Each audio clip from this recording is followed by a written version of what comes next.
নির্ণয়ের সময় আমরা খেয়াল করেছি যে বন্ধন লেখা লাগে, প্রত্যেকটা যৌগের বন্ধন লেখা লাগে।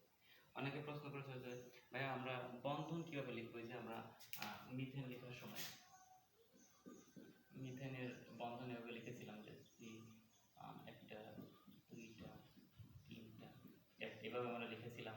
আবার আমরা লিখেছিলাম কি অক্সিজেনের সময় লিখেছিলাম কি যে ডাবল বন্ড।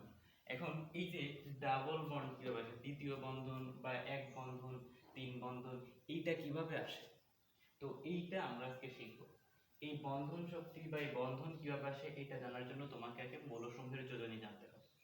যোজনীগুলো যদি তুমি মুখস্থ করে নাও বা যোজনী যদি তুমি নির্ণয় শেখো, তাহলে এই বন্ধন লেখা সহজ। আমরা জানি কার্বনের যোজনী কত, 4। কার্বনের যোজনী 4। যোজনীর জন্য তোমাদের অন্য একটা ভিডিওতে যোজনী নিয়ে আলোচনা করব। কার্বনের যোজনী 4, অর্থাৎ কার্বনের 4টি হাত আছে। আমি যোজনীকে হাত দ্বারা প্রকাশ করার চেষ্টা করি সবসময়। তো কার্বনের 4টি হাত আছে, এবং ধরো এখানে যে হাইড্রোজেন আছে, আমরা যদি এটার বন্ধন লিখতে চাই, কার্বনের হাত আছে কয়টা, 4টা। আবার অক্সিজেনের হাইড্রোজেনের যোজনী কত, হাইড্রোজেনের যোজনী হচ্ছে 1।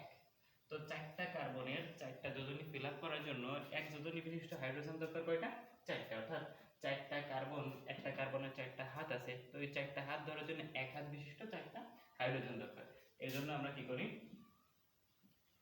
এভাবে লিখি যে CH4, অর্থাৎ মিথেনের বন্ধনের বন্ধনটা মূলত এরকম। এবার অক্সিজেন আসলে অক্সিজেনের এখানে কেন কিভাবে দ্বিবন্ধন আসে, আমরা জানি অক্সিজেনের যোজনী হচ্ছে কত, 2। অক্সিজেনের যোজনী 2। তো এই যোজনী পূরণ করার জন্য এখানে অক্সিজেন আছে মাত্র 2টা। যদি আমরা এরকম লিখতাম যে এরকম, তাহলে এক বন্ধন দিলে এই অক্সিজেনের একটা যোজনী খালি আছে, অক্সিজেনের একটা যোজনী খালি আছে। সেজন্য কি করে, অক্সিজেন সমান নিজেদের মধ্যে 2টা ইলেকট্রন শেয়ার করে, এটাকে মূলত বন্ধন জোড় ইলেকট্রন বলা হয়। 2টা ইলেকট্রন শেয়ারের মাধ্যমে দেখো এরও যোজনী পূরণ হয়ে গেছে, এটারও যোজনী পূরণ হয়ে গেছে।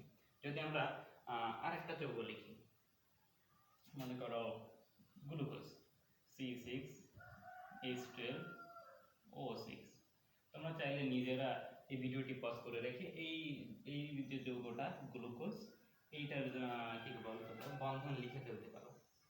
দেখো এখানে কার্বন আছে কয়টা, 6টা। অক্সিজেন আছে 6টা। হাইড্রোজেন আছে 12টা। আমরা জানি কার্বনের হাত, একটা কার্বনের আছে কয়টা, 4টা করে হাত আছে, 4টা করে যোজনী। একটা অক্সিজেনের যোজনী কত, 2, এবং হাইড্রোজেনের কত, 1। তো আমরা এই যৌগটার বন্ধন লেখার জন্য কার্বন এবং অক্সিজেন, যেহেতু সমান সংখ্যক কার্বন এবং অক্সিজেন আছে, তাই এদেরকে আমরা কি করব, পাশাপাশি লিখে ফেলবো। চলো লিখে ফেলি যে একটা কার্বন, এক, 2টা কার্বন, 2টা, 3টা কার্বন, 4টা কার্বন, 5টা কার্বন, 6টা কার্বন, 1 2 3 4 5 6।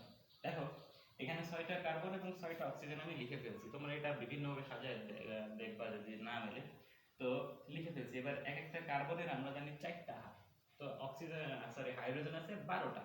আমরা আগে কার্বনের 4 হাত করে পূরণ করে দিই, 1টা 2টা 3টা আর একটা 4টা। দেখো এই অক্সিজেনের 2 হাত পূরণ হয়ে গেছে।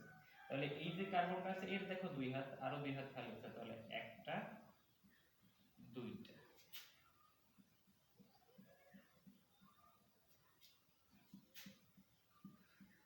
হাইড্রোজেন কয়টা দিলাম, 1টা 2টা 3টা 4টা 5টা 6টা 7টা 8টা 9টা। এই গেল হচ্ছে কয়টা, 10টা 11টা 12টা। দেখো 12টা হাইড্রোজেন ছিল, হাইড্রোজেন তো শেষ, আর হাইড্রোজেন নাই।